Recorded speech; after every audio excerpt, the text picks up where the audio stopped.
ముందుగా మీడియాకి thank you so much.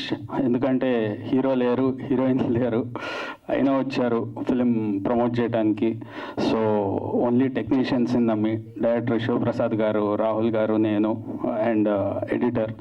So ఈ సినిమా అంటే ఓన్లీ టెక్నీషియన్స్ మూవీనే చెప్పాలి, ఎందుకంటే ఎవరు కనిపించరు కాబట్టి. సో ఫస్ట్ యాక్చువల్లీ శివప్రసాద్ గారు నాకు ప్రొడ్యూసర్గా తెలుసు, ఒక మూవీ ప్రొడ్యూస్ చేస్తున్నారు. ఆయనకి సడన్గా ఏమైందో, ఒక రాత్రి ఏం జరిగిందో, మార్నింగ్కి ఆయన ఒక స్టోరీ మీద కూర్చున్నారు. అట్లా ఒక ఫ్యూ డేస్ దాని మీద బాగా దీర్ఘంగా ఆలోచించి ఒక స్టోరీ మీద సడన్గా ఒక రోజు వచ్చి చెప్పారు, ఇలా ఒక లైన్ అని చెప్పారు.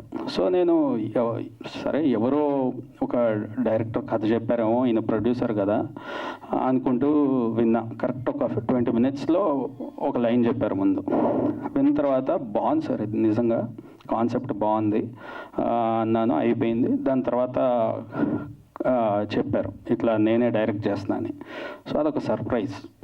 మీరు డైరెక్ట్ చేస్తున్నారా? ఓకే, కథ ఎవరిదండి? నిజంగా బాగుందన్న. కథ నాదేనండి, ఇట్లా చేసుకున్నా అన్నారు. దాని తర్వాత అయిపోయింది. నెక్స్ట్ కాల్ చేసి ఇప్పుడు క్యాస్టింగ్ ఎవరు సార్ ఏంటన్నా?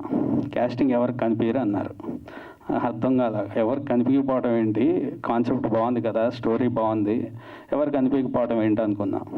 తర్వాత చెప్పారు ఇట్లా అసలు స్క్రీన్ మీద అంటూ ఫేసెస్ ఎవరు కనిపించరు, ఓన్లీ సజెషన్స్ స్టోరీ మీదే వెళ్తుంది. ఇది ఒక ఎక్స్పెరిమెంటల్గా చాలా గ్రౌండ్ వర్క్ చేసుకున్నాను. ఇది అన్నీ చెప్పారు. నేను చాలా కన్విన్స్ చేశా, మంచి కథ కదండి, చేస్తే బాగుంటుంది కదా, ఎవరైనా క్యాస్టింగ్ పెట్టుకుంటే బాగుంటుంది కదా, మార్కెట్ కానీ అంతా అని.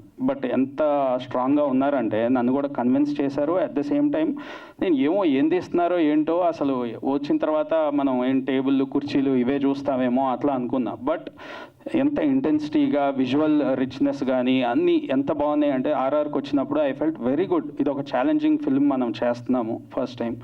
సో ఫేసెస్ కనిపించకుండా మనం ఎమోషన్ తీసుకురావాలి.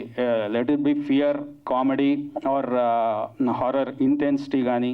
సో అవన్నీ కూడా ఆర్ఆర్లోనే పండియాల్సి వస్తుంది, ఫేసెస్ ఎక్స్ప్రెషన్స్ లేకుండా. సో అది చూస్తే it's a really good experience. Hope you all will enjoy. So thank you so much.